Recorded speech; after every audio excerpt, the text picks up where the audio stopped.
Welcome to Focus on Design, a monthly feature in Flowers and Magazine. I'm Rich Salvaggio, AIFD, and today I'm very excited to show you some great ideas and share them with you. During the video, we'll share tips and tricks to help you create this beautiful garland decorated for a wedding ceremony that is going to be a hit with the bride and groom and everyone that attends. This video is being brought to you by William F. Puckett, growers of many varieties of foliage which are available in their natural colors or in many choices of enhanced colors to blend with all kinds of floral designs and floral gatherings. Before we begin designing, I would love to show you some wonderful products from W.F. Puckett and Company. The very first thing I want to show you here is on the end. It is copper penny eucalyptus. It is so absolutely gorgeous. The leaves of the eucalyptus take the dye paint. It's just wonderful how they partially absorb. It looks like it was just touched by a moonbeam to make it glitter. In front of me here, we have the frosted silver dollar eucalyptus. Now this is silver, so we go from copper to silver, and you know that is the biggest combination, multi-mixed of the golds, the silvers, the coppers, all of those together. And then this is so fun, white mist boxwood. So it's first got the white mix, but it's dipped in to put that little white tinge on every leaf. And then on top of that, it's shimmered. So you have all the little tiny beautiful spots of glitter. And then finally, this is just an unbelievable piece. This is a 24-inch wide heart. It's made of fresh baby's breath and fresh limonium. And it's just so perfect for weddings. They make them in multiple sizes. And you'll see this again later on in the video. And the one I forgot is this little short guy in front. And this is gilded Aurelia leaves, and these are just dipped. This whole process is very, very interesting. All of the different colors. The foliages are dipped in this liquid, which is paint and other things, glycerin and other things, and then they come out and they get tied up in bundles and they get hung in these very large rooms where they air dry for 48 hours, and then they're packed. And you'll see from handling them, no paint comes off on your hands. They're absolutely clean and wonderful to work with. So these are some of the wonderful things from the William F. Puckett Company. First step in decorating the garland will be to create some kiwis to place in between the garland all through it. So the first thing we're going to do is take a kiwi, and I'm going to cut it in half. We're going to take a small piece of Glad wrap, and we're going to stretch it around the kiwi.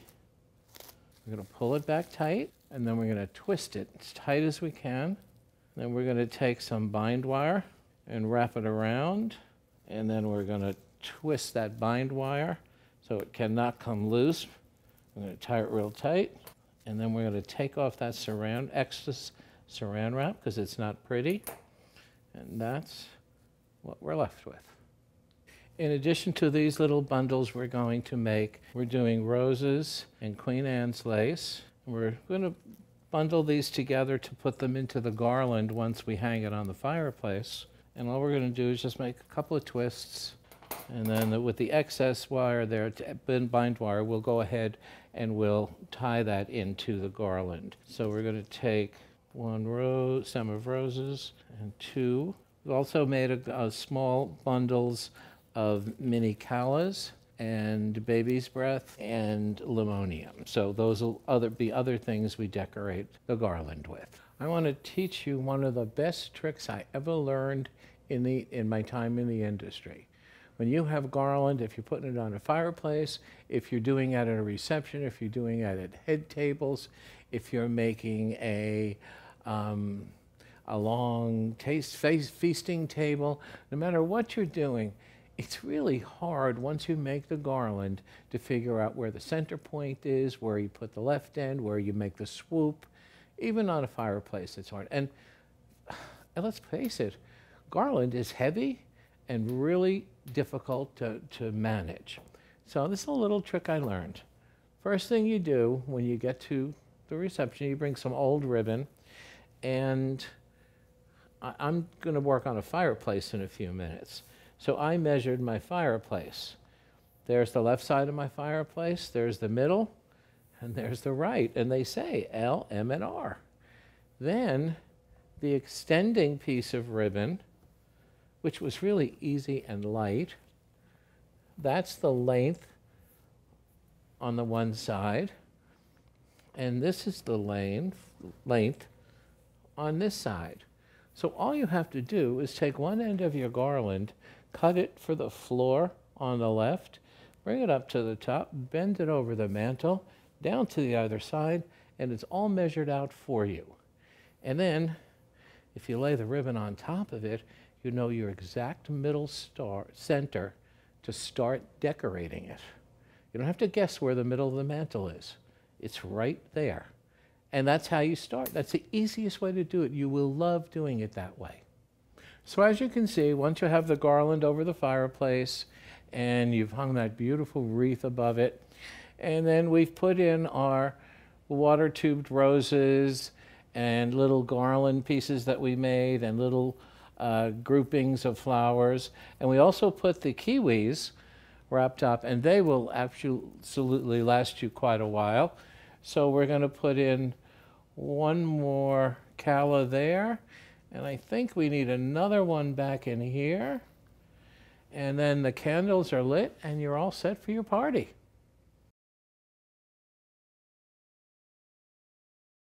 Thanks for joining us. You can find more free step-by-step videos on our website. Just go to Flowers and, that's Flowers, A-N-D, magazine.com, and click on the digital library link at the top of the page. We look forward to having you visit.